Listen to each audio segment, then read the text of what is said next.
Ժան այցելումներ, դե ինչպես միշտ մենք ասում եմ անմասն չենք գործող իշխանությունների անակնկալներից, որ մատուցում են հայ ժողովրդին իրենց գոյությամբ մենակ, բայց իրենց գոյությունը ոչինչ իրենց քաղաքականությամբ տակնու վրա են անում ամեն ինչ, թե Հայաստանում, թե Սփյուռքում Եվ այս անգամ էլ են առաջին կարգալույց եղած Հովանավանքի Ստյոպիկը, որի մոտ, եթե չեմ սխալվում, երկու անգամ Նիկոլ Փաշինյանը ուրեմն պատարագի արարողության մասնակցեց, կեղծ պատարագի կամ սուտ պատարագի, չնայած մեղա Տեր Աստված, ես չգիտեմ, պատարագի հասցեին մենք իրավունք ունենք նման հայտարարություն կամ արտահայտություն անել թե ոչ, բայց եթե կարգալույց քահանան, ուրեմն ՔՊԱ-ականների եւ ոստիկանական ուժերի հսկողության ներքո ինչ որ անհայտ մարդկանց մասնակցությամբ պատարագ է անցկացնում, ապա արդյոք այդ պատարագը կարելի ասել սուրբ պատարագ եւ դա քանի որ ասել են որ նման պատարագ չի կարող լինել Եվ նույնիսկ եկեղեցին դրան հստակ գնահատականներ տվել, ուրեմն ասենք, որ դա պիղծ կամ կեղծ կամ սուտ պատարագ էր, այդ առումով ես կարծում եմ մենք Աստծո առաջ չենք մեղանչում։ Դա եւ ինչքան ես լսեցի, վաղը, չէ, այս կիրակի,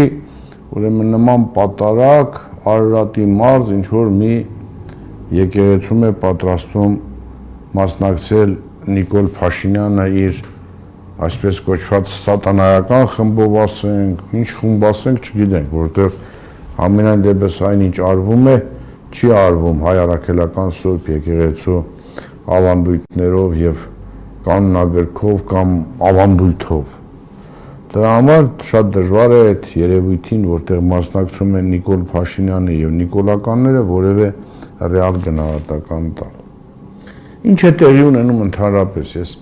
քանի որ անկախ ամեն ինչից շատ ուշադիր հետևում եմ իմ ելույթների նկատմամբ արձագանքներին, այլ քաղաքագետների, փորձագետների, քաղտեխնոլոգների, մեդիա մասնագետների, ուրեմն նաև հաղորդումներին, ելույթներին, տարբեր տեղեր նրանց հարցազրույցներին, գիտեք, իմ մոտ տպավորվում է մի իրողություն, որին մենք բոլորս միասին ձեզ հետ ականատես ենք լինում, դա այն է ինչ է տեղի ունենում ընդհանրապես։ Ուրեմն ես նկատել եմ սա շատ վաղուց, սա նոր երևույթ չի եւ ուզում եմ ուղղակի մեր հեռուստադիտողների հետ կիսվել, որ դա նոր երևույթ չի։ Ուրեմն դեռևս 2000 հավական թվականներից սկսած 2000-2001 այտենց ասեմ, որտեղ 99 թվականի ողբերգությունից հետո հոկտեմբերի 27-ի եւ դրանից հետո արդեն իշխանության, նոր որակի ձևավորման պայմաններում, պարագայում, երբ որ առաջացել էին ինչ որ խնդիրներ եւ տարբեր հոսանքներ, տարբեր ուղղություններ, չասել դրա պատճառը ինչն է, որտեղ էականը դա չի,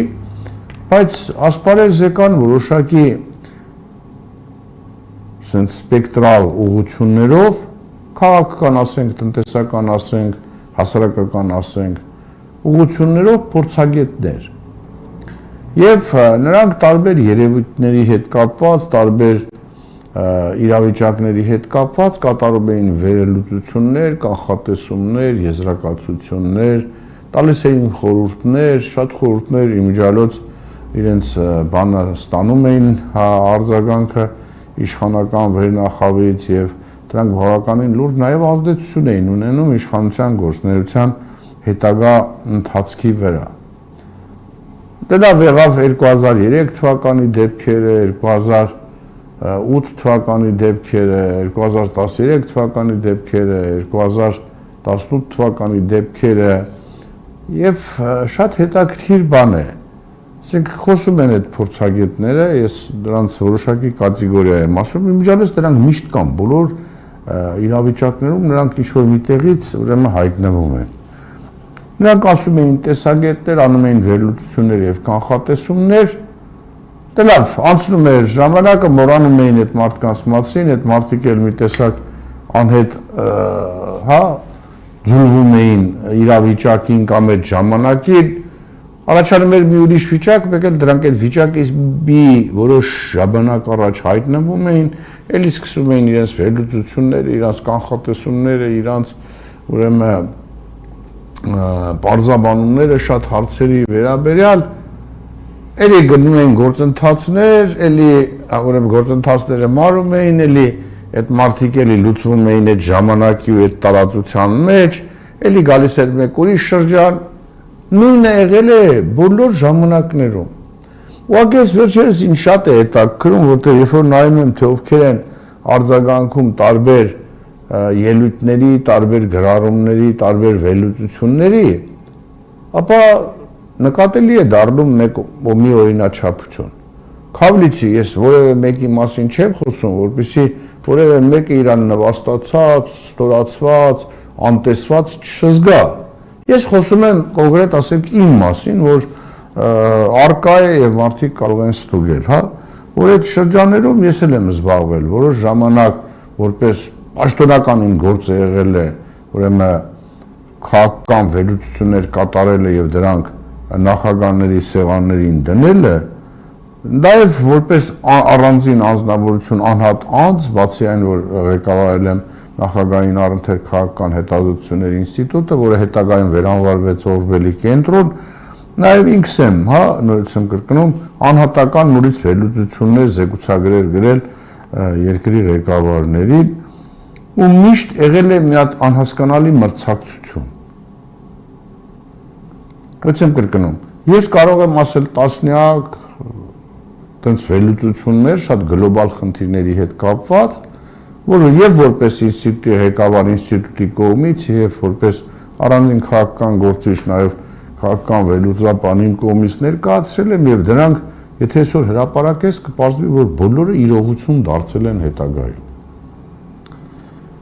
բայց այն մարդիկ ովքեր շատ հաճախ ասում եմ հայտնվում էին որ sense լուսավոր պայծառ աստղերի նման մեկ էլ տենց անհասկանալի ձևով ժամանակի ու տարածության մեջ լուծվում նորից ի հայտ էին գալի մեկ ուրիշ իրավիճակում, նաև ես նրանց վերլուծությունները, նրանց մեկնաբանությունները, նրանց կանխատեսումները որևէ մեկը իրականություն չի դառել։ Եվ եթե հանկարծ պատահականորեն իրանք մի միտք են արտահայտել ընդհանուր մտքի մեջ, մի հատ բառ են ասել, որ ասենք ինչ որ ժամանակ դրան նման մի բան է տեղի ունեցել, անմիջապես հետադարձ հրապարակում են, գրում են եւ այլ այդ մասին նայում ես ասպես լավ, երբ որ նայում ես ընդհանուր տեքստը իր ելույթի, ու այդ մի նախադասությունը դրանք իրար հետ ոչ մի աղերս չունեն, ինքը օրինակի համար ասել է կարող է նաև սես բան լինի, բայց հիմնական իր գաղափարը չի կատարվել, հիմա դա ներկայացնում է որպես բացարձակ ճշմարտություն։ Ես բոլոր փորձագետներին խորհուրդ եմ տալի, նրանց ովքեր անկեղծորեն ուզում են հասկանան, թե ինչ շրջաններում, հատկապես մի քիչ խառը շրջաններում, մի քիչ ուրեմն անհասկանալի շրջաններում, մի քիչ լարված շրջաններում, ովքեր են այտենց ասուպի նման մի հատ հայտնվում երկնակամարում, ինչ որ փայլատակում են, բաներ են ասում ու հանհետ կորչում են ու նրանց ասածները իրանց հետ հավասարապես կորչում է, բայց մի հաջորդ ուրեմն նման իրավիճակի դեպքում դրանք նորից հայտնվում են։ Ես վերջերս սկսեցի ուսումնասիրել, օրինակ շատերի արձագանքները իմ տարբեր ելույթներին, իրանց գրառումները իմ ելույթների կամ վերլուծությունների հետ կապված, ես շատ հետաքրքիր մի հատ օրինաչափություն եմ նկատել։ Այո, նրանք միշտ կան, նրանք միշտ այդ իրավիճակներում հայտնվում են, նրանք միշտ այդ իրավիճակների, այսպես գաղափարական, քաղաքական, մեդիա կառավարումը վերցնում են իրանց ձեռքը, թե դա ոնց է ստացվում, ինձ մոտ միշտ հարցական է մնում, հետո իրանց սխալներով այդ ամեն ինչը բերում հանգեցնում են մի վիճակի, որ ամեն ինչը այսպես ձուլվում, տարալուծվում, անհետանում է, հետո իրանք էլ դրա հետ միասին անհետանում են, ու էլի ի հայտ են գալիս մի իրավիճակում, երբ որ իրավիճակը նորից լարվում է, էլի նորից հայտնվում են ամենաֆունդամենտալ տեղերում։ Հիմա ինձ մոտ անկեղծորեն հարց է առաջանում։ այդ քաղաքագետները, այդ քաղաքական վերլուծաբանները, այդ քաղաք տեխնոլոգները, այդ մեդիա տեխնոլոգները, դրանք ումն են ծառայում։ Եվ ո՞րն է նրանց հիմնական խնդիրը։ Ոնց է պատահում, որ այդ մարդիկ ամենա այն դժվար պահերին հայտնվում են, իրանց սև գործը կատարում են, հետո էլ այդ ամեն ինչի հետ ձուլվում ու գնում են եւ հաջորդ անգամ իրանց հայտնվելը ոչ մեկին տարօրինակ չի թվում ու ոչ մեկը չի ուզում հարցնել, լավ, ինչի է, օրինակ սրբազան պայքարի ժամանակ ես սա անկեղծ եմ ասում։ Քավլիցի գաղտնիք չեմ ասի, որ մի քանի հանդիպում առանձնազրույց սրբազանի հետ երբ ունեցել եմ Բագրատին, ասել եմ սրբազան, դու չես տեսնում, որ այս մարդիկում դու այտենց քեզ դարձել ես քո հիմնական գաղափարական, քաղաքական, մեդիա մասնագետները ու իրանցով, դրանք քեզ տանում են կործանման ուղղակի։ Ասում եմ, որտեղ ես խոսակցություն եղել է, դրա մասին բացել եմ խոսացել, այսինքն ուղիղ եթերով եւ նույնիսկ հայտարարել է, որ ցավում եմ, որ Սրբազանը չի տեսնում, որ իր հետ ցերեկը քայլողները գիշերը որտեղ են գնում։ Այսինքն դրա մասին բաց տեքստով նույնիսկ հայտարարել եմ եթերով, մեր եթերով եւ տարբեր հարցազրույցների ժամանակ, ու մենակ Սրբազան պայքարի ժամանակ չէ։ Հիմա ես տեսնում եմ, որ տարբեր շարժումներ են ձևավորվում։ Այդ մարդիկ էլի կողքից հայտնվում են։ Այդ մարդիկ հայտնվեցին Գյումրի ընտրությունների ժամանակ։ Այդ մարդիկ հայտնվել են Վաղարշապատի ընտրությունների ժամանակ։ Այդ մարդիկ հիմա վերլուծություններ են կատարում Վաղարշապատի ընտրությունների հետ կապված։ Ու երբ որ տեսնում ես նրանց բացատրությունները, վերլուծությունները, որ ահա Վաղարշապատում էֆորիայի մեջ են ընկել, նույնը Գյումրիում էֆորիայի մեջ են ընկել, հաղթել ենք, վերջ գնում ենք պայքար 26 թվին, Նիկոլ ոչնչացնում ենք, բան ենք անում։ Սարվարուց ես ասես լավ, այս մարդիկ ինչն է պատճառը, որ նույնիսկ պարտության պարագայում, որտեղ պետք է ռեալ ներկայացնես իրավիճակը, ինչ է, սա ինչ է նշանակում կամ այդ խաղի իմաստը, ո՞րն էր։ Սկսում են արդեն վերլուծություններ անել 26 թվականի ընտրությունների հետ կապված։ Օրինակ ես կներեք, դերողություն եմ խնդրում, կարող է ես վատատես եմ, կարող է ես չեմ կարողանում հեռուն տեսնել, չնայած կյանքը ուրիշ բան է ցույց տալիս, բայց սրանով իրանք Նիկոլի ջրաղացին ջուր են լցնում եւ չեն ուզում մարդկանց, այն մարդկանց, ովքեր հավակնում են, որ 26 թվականին իրանք պետք է մրցակցեն Նիկոլ Փաշինյանի հետ ընտրություններում։ Նրանց ուղղակի ոգևորում են եւ տանում են մահվան։ Ասել, որ Վաղարշապատում նորից եմ կրկնում, ընդդիմությունը հաղթեց, այ եթե չլներ ուրեմն մյուս համայնքը, որ համայնք էր, ոնց է, ներողություն եմ խնդրում, կարող է հիմա անունն էլ չիմանա, Վաղարշապատն ու բանը միացվեց, չէ՞, հեշվիացին ու այդ կողքի ուրեմն համայնքը, այնտեղ ճիշտ է գյուղերում մենք պարտվեցինք, բայց քաղաքում հաղթել ենք, թե ոնց են հաղթել, տենց էլ չեմ կարող, ես թվերը իմ մոտ կա, թվերը գումարում, բաժանում, բազպատկում, հանում ենք, տեսնում ենք, չէ, ախպերը, տենց բան չկա, այսինքն եւ չի բացառում, որ այդտեղ եւ որ ասում են, որ ամբողջ իշխանական մեքենան, ընկերներ, ես ո՞ց եմ կրկնում, քանի որ իմ քույրիկները ապրում են Էջմիածնում եւ ես ուղղակի գնացել եմ տեղում եւ հետևել եմ, թե ինչ է տեղի ունենում, այդպես բան չկա։ Իրանք այո կիրառել են որոշակի մեխանիզմ եւ շատ խելոք ու լավ մեխանիզմ են կիրառել, իրանք պետք է ունենալ իրանք մեծամասնությունը, ունեն այդ մեծամասնությունը։ Այդ դեպքում խոսել հաղթանակի, այդ տեսեք Վաղարշապատում հաղթեցին, այն մյուս համայնքում էր, որտեղ չգիտեմ ինչ, այնտեղ կեղծ, այլ կարևոր չի, մարդիկ հաղթել են։ Իսկ եթե դուք ուզում եք ասել 48%, չէ 4% էլ Արամ Զավենի Սարգսյանը, որ ավելի վատն է, քան Նիկոլ Փաշինյանը։ Այսինքն իրանք այդ երկու կուսակցությունով ավելի շատ են հավաքել, քան ամբողջ ընդդիմությունը միասին վերցրած։ Հիմա էլ սկսել են թե ընդդիմության տարբեր բարդնիկ, իրանց ամբիցիաներից ելնելով, փոշիացրեցին հատկապես ընդդիմության ձայները, չգիտեմ եւ այլ։ Հիմա մարդիկ ինչքանով ճանաչում էին Սևակին, նույնքանով ճանաչում էին ուրեմն Խաչիկին, նույնքանով ճանաչում էին այն մյուսին, նույնքանով ճանաչում։ Այսինքն ինչ առավելություն ուներ մեկը, որ պետք է նրան ավելի մեծ նախապատվություն տային կամ ոչ այն մյուսին, օրինակ Խաչիկին։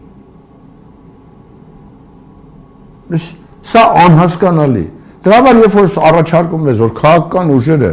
անկախ իրենց միմյանց նկատմամբ ունեցած ամբիցիաների, արգահատանքի, նողկանքի, զզվանքի, կծնանքի, չգիտեմ ինչանքի, մանքի, պետք է նստեն արա, գան մի օր նստեն սկլոր, սեղան, առած կամերաների ներկայության ազնվորեն խոսան։ Եվ փորձեն հասկանալ, արա, որն է պատճառը, որ նախ իրանք չեն կարողանում միավորվել, ինչ խնդիր կա։ Եվ ինչու են օրինակ այդ փորձագետները, քաղաքագետները, մեդիատեխնոլոգները, մեխանոլոգները ամեն անգամ ինչ որ մեկի թևերի տակը ձմերուկ դնում, թույլ չտալով, որպեսզի ընդդիմությունը իսկապես բոլոր կարգի խնդիրներին լուրջ վերաբերվի, դրանք վերլուծի, վերհանի իր սխալները, որ այդ սխալները հաջորդ անգամ չկրկնի։ Օրինակ Գյումրու ընտրություններից հետո քաղաքացիական պայմանագիր կուսակցությունը բավականին լուրջ հետևություններ էր արել եւ Վաղարշապատի խոշորացված համայնքի ժամանակ ինքը շատ լավ կարողացել էր այդ ամեն ինչը համակարգել ու հասնել փայլուն հաղթանակի։ Ընկերներ, գիտեք վատը որն է, որ մենք մեր պարտությունը չենք ուզում ընդունել։ Քանի դեռ մարդը չի ուզում իր պարտության իրական պատճառները հասկանալ եւ փորձում է ուրիշ մեղավորներ ճարել բացի իրանից, ինքը դվում է հիմար վիճակում։ Տեսեք, այնտեղ կա մի հատ Նիկոլ, որի որոշումը պարտադիր է բոլորի համար ի կատարումը։ Նիկոլը կարողանում է իրան այդպես սպասարկող շրջանակները գնալով մեծացնել, գնալով։ Օրինակ, եթե համեմատում ենք Նիկոլը 2021 թվականի եւ Նիկոլը 2025 թվականի, ես ասում եմ, որ 2025 թվականի Նիկոլը 100 անգամ ավելի ուժեղ է, քան Նիկոլը 2021 թվականի։ Նիկոլը 2021 թվականի ընտրությունների նախաշեմին պարտված, այդ ուժային կառույցները իրանից հիասթափված, բանակը իր դեմ ըստ էության, այսպես կոչված, ընդդիմացել էր եւ մնացած ուժայինները, եթե հանրությունը իրան ճիշտ բայեր կմիանային, այն վաղ ինքը բունկերներից ճղճղալով, ղժղժալով մի կերպ կարողանում էր, եթե ինքը այդ վիճակով հաղթեց, հիմա 25 թվականի Նիկոլ Փաշինյանը ունի բացարձակ իշխանություն բանակի, ոստիկանության, ներքին գործերի, դատախազության, դատարանների, թազա գվարդիաներ է ստեղծել, դրանց վրա ԱԱԾ, ՄԱԾ, պլյուս ամբողջ բուրգը, որ իր համար շատ հստակ աշխատում է։ Օրինակ ասում եմ, Վաղարշապատում իրանք աշխատել էին անհատապես ամեն մեկի հետ, ով որ պիտի գար իրանց ձայն տար։ Ընդ որում չէին աշխատել ամբողջ թափով։ Աշխատել էին այնքանով, որքանով։ Որտեղ իրանք հաստատ այս ընտրությունները իրանց համար որոշակի խնդիրներ վերհանելու, այդ խնդիրները եւս մինչև գալիք համապետական ընտրությունները լուծելու բան ուներ, այսպես կոչված նշանակություն։ Իսկ ինչ նշանակություններ սա ընդդիմության համար։ Ես կարծում եմ, բացի նրանից, որ որոնք ընկել են էֆորիայի մեջ եւ համարում են, որ տեսեք, այ եւ այլ, չէ, գեներ։ Օրինակ, ես եղել եմ մեզ, գնացել եմ, եղել եմ Զվարթնոցում, եղել եմ Բուն Էջմիածնում, եղել եմ անմիջապես հարևան գյուղերում, ուղղակի հետաքրքիր էր, որպես լրատվամիջոցի ներկայացուցիչ, նայում էի, թե օրինակ, չէ, նորմալ, հիմա ես ինձ վրա վերցնեմ ասեմ, որ դե կեղծիքներ են եղել, որ ընդ չգիտեմ ինչեր են արել, որ պարտադրանքներ են եղել։ Կարող է դա նենց այն կարգով են արել ներքին եւ ուրեմն կատարելագործել են այդ մեխանիզմը, որ արտաքինից աննկատ է դա, տեսանելի չի։ Այո, կային բաց քվեարկություններ, կային, որ ասում էին, ինձ տվեք 7 համարի բուլետենը, կար, որ ինչ-որ մեկը անպայման հետը գնում էր քվեարկության, որտեղ այդ մարդը ասում էր, որ ինքը լավ չի տեսնում կամ չի կարողանում բան անել, տարբերակել եւ այլ եւ այլ։ Այս ամեն ինչը հասկանալի է։ Բայց դեռ չեմ կրկնում, հասկանալի է նաեւ հետեւյալը, որ քաղաքացիական պայմանագիրը ի տարբերություն Մասիսի ընտրությունների, տարբերություն Փարաքարի ընտրությունների, տարբերություն Գյումրիի ընտրությունների, Վաղարշապատում կարողացավ փայլուն հաղթանակ տանել։ Հիմա ոնց արեց, դա երկրորդական հարց է։ Եվ վստահ է, որ Վաղարշապատի ընտրությունները եւս մեկ դաս էր քաղաքացիական պայմանագիր կուսակցության համար, Տեսեք, ես ասում շատ ես գրագետ եմ խոսում, հայրակ չկա, բաներ չկա, այնպես վերամբար, որպեսզի իրան 26 թվականի համապետական ընտրությունների ժամանակ կարողանան ավելի մեծ հաջողություն արձանագրել։ Դա ես վստահ եմ ԿՊ-ն այդ խնդիրը իր մեջ կլուծի։ Լավ, ինչ է նկատելի ուրեմն ընդդիմության դաշտում։ Էլի հայտնվել են այն նույն քաղ տեխնոլոգները, քաղաքական գործիչները, մեդիա մասնագետները, ցեդիա մասնագետները, վեդիա մասնագետները, հիմնականում ժելեյած, մելեյած ինչ որ, հա, տարբեր շկոլաներ անցած տղերք, ու սկսել են բելուծություններ, որ սա 26-ին դիկորի պարտությունն էր, որ այ մենք ապշում եմ, այսինքն, այս մարդիկ ոնց են նայում այս ամեն ինչին եւ ինչու Ակամայից հիշում եմ մի բան, գիտեք, տես մի հատ խոսակցություն եմ ունեցել, ես մի անգամ էդի հեռուստատեսությամբ պատմել եմ, մի անգամ էլ չվարանեմ պատմել, հա։ Ես նախագահի խորհրդական էի եւ ընտանիքով ականատես եմ եղել մի հատ միջադեպի։ Հիմա չասեմ, ով էր, ո՞ց էր, երբ էր, ոնց էր։ Միջադեպին ականատես եմ եղել, ամեն ինչ տեսել եմ։ Եվ հաջորդ իսկ օրը, որտեղ այդ ժամանակ երեկոյան արդեն ժամը 9-ի մոտերն էր, որ ականատես է եղել այդ միջադեպին, հաջորդ օրը առավոտյան, որպես նախագահի խորհրդական մտել եւ զեկուցել եմ նախագահին, որ գիտեք, sense միջադեպի ականատես եմ եղել, եւ սա լավ ասեց, անպատասխան մարմինները կզեկուցեն անպայման, դե ացավ մի քանի օր Բնականաբար այդ մարմինները եւս զեկուցել էին։ Հետո ինձ կանչեց նախագահը։ Ինձ ցույց տվեց իմ զեկուցագիրը եւ եւս 3 զեկուցագիր։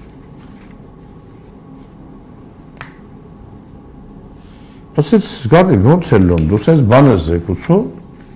բայց նա ես 3-ը հստակ զեկուցել են, որ sense բան է եղել։ Ասեցի, բան նախագահ, ես չգիտեմ իրանք ոնց են արի, ես ականատես եմ եղել, որպես ականատես եմ ասել, այդ պարագային որպես խորհրդական էլ չեմ հանդես եկել։ Ուղղակի ականատես եմ եղել այդ ամեն ինչին, ընտանիք հանդերձ։ Հիմա իրանք ինչ են գրել, ոնց են գրել, ես չգիտեմ։ Ես ականատես եմ։ Եվ կարող եմ որպես ականատես ցուցմուկ տալ ցանկացած տեղում։ Մեկն ասեց, բայց ոնց ճշտեմ, հիմա դու ես ճիշտ ասում, թե ոնց, ասենք, ոստիկանությունը, ներքին գործերի նախարարությունը, ազգային անվտանգության ծառայությունը եւ ուրեմն ընդհանրենք դատախազությունը։ Ոնց է, իրանք իրեքով համարյա նույն բանն են գրել, դու միանգամայն տրամագծորեն հակառակ բան։ Քանի որ նենց միջադեպ էր, որ ես առաջարկեցի էքսպերիմենտ։ Ես առաջարկել եմ էքսպերիմենտ։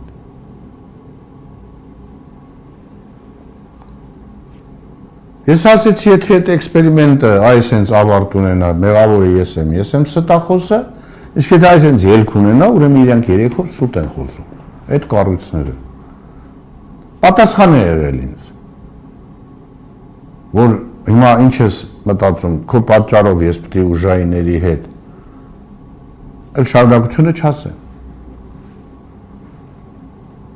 Հասկանում եք։ Ես օրինակ այդ ինձ համար շատ ծանր օր է եղել, որ մտածել եմ, արա ոնց կարող է դա կառույցը նախագահին սխալ բան զեկուցի։ Հետո ոնց կարող է խորհրդականը նախագահի թելերի տակ ձմերուկ դնել։ Ինչի իմ հարաբերությունները միշտ լարված եղել նրանց հետ, ում հետ աշխատել եմ, որտեղ ես աշխատել եմ երբեք չխաբել։ Զեկուցել եմ, ինչ տեսնում եմ, ինչ զգում եմ, ինչ կանխատեսում եմ։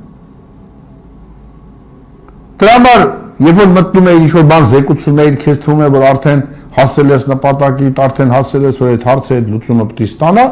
քեզանից հետո 10 հոգի մտնում էին, ուրիշ բան էին ասում, ստացվում էր սպիտակ ագրավ այդ ամբողջ բանի իրավիճակի մեջ։ Իսկ առաջանում էր պահեր, որ մտածում էր, դե լավ, ուրիշների նման հանգիստի համար ապրեմ, ինչի՞ այդ ճշմարտությունը զեկուցեմ, որ։ վատամարդ դառնա։ Ու դες մի քանի դեպք է եղել։ Եվ որ ինձ օրինակ հանձնարարել էր, որ Գարնիկ այս միջադեպի հետ կապված մի հատ ուսումնասիրի զեկուցել եմ, հետո ասել են չէ, թող ուրիշ է, այդ իրավիճակը ուսումնասիրի գազեկուցի։ Ես որևէ մեկին չեմ մեղադրում այս պարագայում։ Ես ուղղակի ուզում եմ հասկանալ, այն մարդիկ, ովքեր ամեն ինչ այդքան գունագեղ են ներկայացնում, հետագա արդյունքի համար պատասխան տալու են։ Ունեք ես 21 թվականին կարակ էլի բացեք նայեք, ես մեր տաղավարից։ Մենք, ես, շատերը բարձր գոչում ենք, որ անհնար է, որ այս վիճակում գնալ եւ Նիկոլին հաղթել, պետք չի մասնակցել այս ընտրություններին, որպեսզի չլեգիտիմացնենք Նիկոլի Արցախյան պատերազմում խայտարակ պարտությունը եւ նրա կատարած հանցագործությունները, մեզ ասում էին դուք չեք հասկանում, Նիկոլ արդեն գոյություն չունի, մենք հեսա գնում ենք ու շեղ հաղթելու ենք, շեղ պարտվեցիք։ Հիմա էլ ասում եմ, ներկա Նիկոլը, այսօրվա Նիկոլը 1000 անգամ ավելի ուժեղ դիրքերում է, քան 21 թվականի Նիկոլը։ Եթե 21 թվականի Նիկոլը հաղթեց, ինչու՞ 26 թվականի նույն Նիկոլը չհաղթի։ Ուրեմն կարող եմ անգամ ասել, դե Իսագուլյան, ես ինչ պեսիմիստ ես, ես ինչ բան ես ներշնչում ժողովրդին, արդեն ի սկզբանե պարտության, բանը, ոչ ժողովուրդ, ընդհակառակը։ Ես եւ 21 թվականի, եւ 12 թվականի, եւ 2008 թվականի, եւ 18 թվականի, եւ 21 թվականին ասել եմ, որն է Նիկոլին հանգիստ հաղթելու գրավականը։ Եվ որ ես առաջարկում էի առաջին, երկրորդ, երրորդ նախագահներին նստել ընդհանուր սեղանի շուրջ, բոլորը սա, տես առանձին այդ նախագահներին բոլորը հայոյում են։ Բոլոր մեղքերը աշխարհի բոլոր չարագործությունները փորձում են հիմա վերագրել առաջին, երկրորդ եւ երրորդ նախագահներին, որ նրանց գործունեության մեկը մեկի թիմը մյուսին մեղադրում է, ով է բերել Նիկոլին, հիմա այդ կռիվն է գնում։ Բայց հավատացեք, նորից եմ կրկնում, միլիոն անգամ էլ սա կրկնեմ։ Հենց այս նախագահները, քանի դեռ փառք Աստծո, երեքն էլ ողջ ու առողջ են, Պարոն Տեր-Պետրոսյան հա ֆիզիկական եւ կարող է մի քիչ բան վիճակում է, բայց փառք Աստծո, հələ եւ մտավոր եւ ֆիզիկապես ամեն ինչ սթափ է կարողանում է անել, հավատացեք, որ հենց իրանք երեքով նստել, Հայաստանում իրավիճակ է փոխվելու։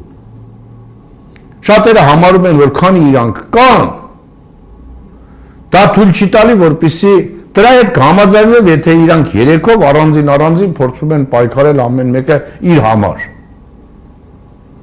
Այդ դեպքում այո, ցանկացած ուրեմն մրցակցություն, եթե դրանք առանձին Լևոն Տեր-Պետրոսյան բան, Նիկոլ Փաշինյան, Ռոբերտ Քոչարյան, Նիկոլ Փաշինյան, Սերժ Սարգսյան, Նիկոլ Փաշինյան, այո, նժարը միանգամից Նիկոլ Փաշինյանի կողմն է։ Բայց հենց այս երեքով նստում են ընդհանուր սեղանի շուրջ եւ ինչ-որ բան են, արդեն նժարը միանգամից փոխվում է, Նիկոլը փետուրի նման թռնում է վերև։ Այս հոգեբանական խնդիր է, այդ որ Նիկոլը միշտ ասում է սոցիալ հոգեբանական, իրան էլ ինչ-որ մի բան բացատրել են ինչ-որ միտեղ, թուրքական հատուկ ծառայությունները գուցե։ Եվ սա ես չեմ ասում նոր է, այս խնդիրը 12 թվականի առաջին անգամ էր, որ ես բոլոր նախագահներին նամակ գրեցի, Լևոն Տեր-Պետրոսյանին, Ռոբերտ Քոչարյանին եւ այդ ժամանակ գործող նախագահ Սերժ Սարգսյանին, չնայած իրաց այդ բոլորի հետ շփվելու ոչ մի խնդիր չունեի, բայց ես պաշտոնական նամակ գրեցի, առաջարկելով նստեն կլոր սեղանի շուրջ, որտեղ ես տեսնում էի հետագա զարգացումներ եւ ուզում էի, որ այդ զարգացումները կանխվեն։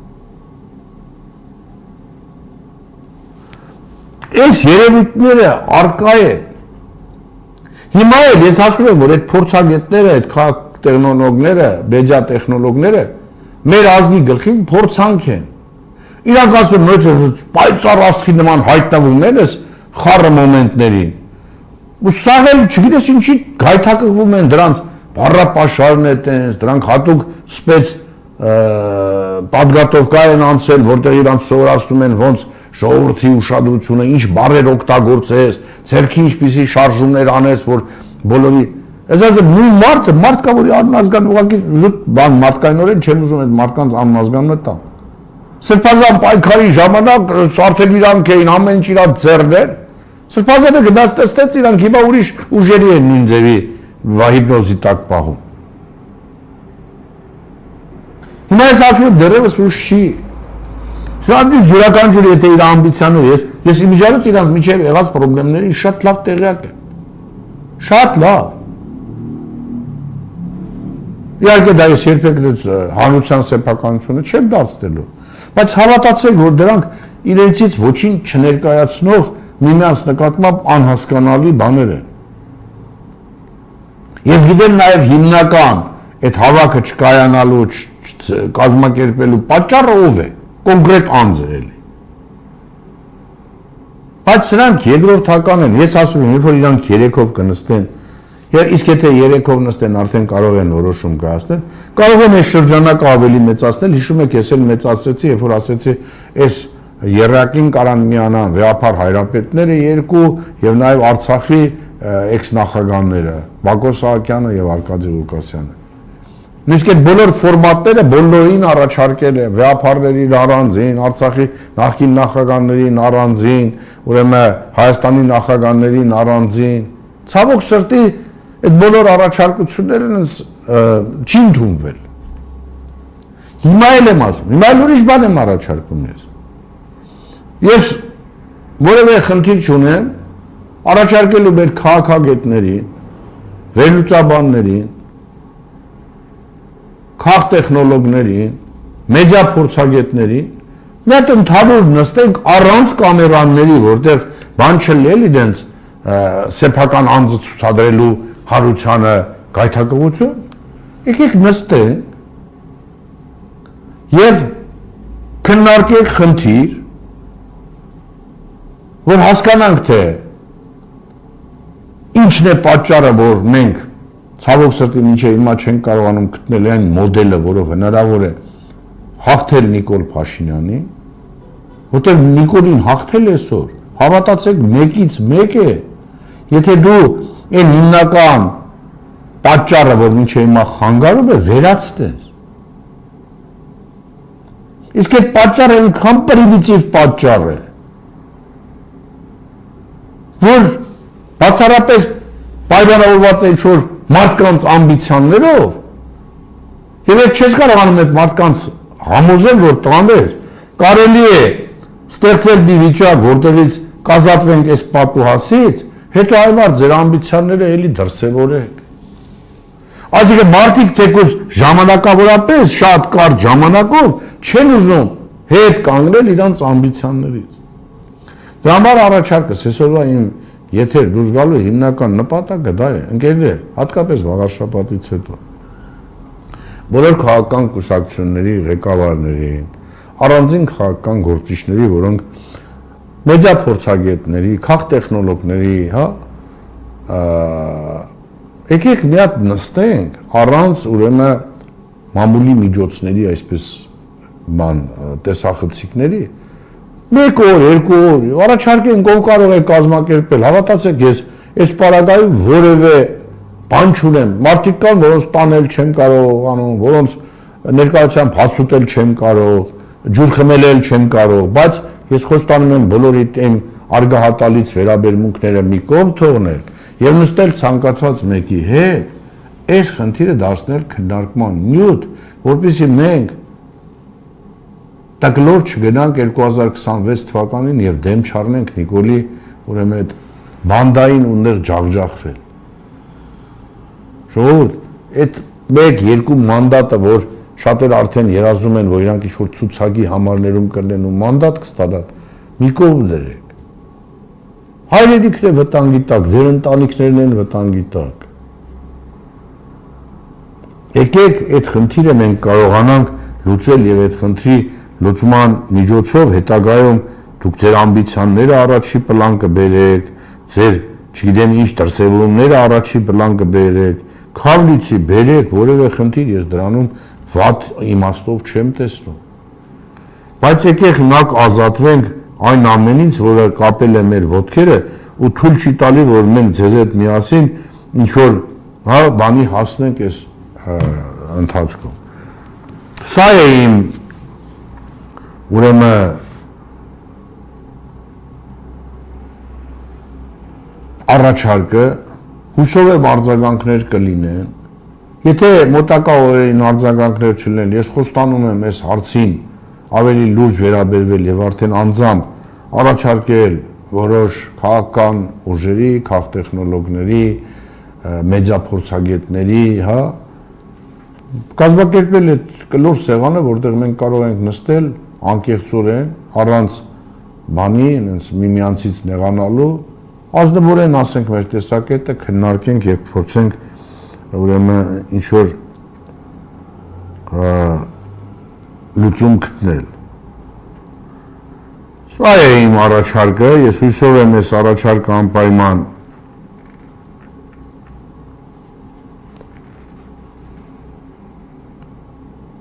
կընդառաջեն ոմանք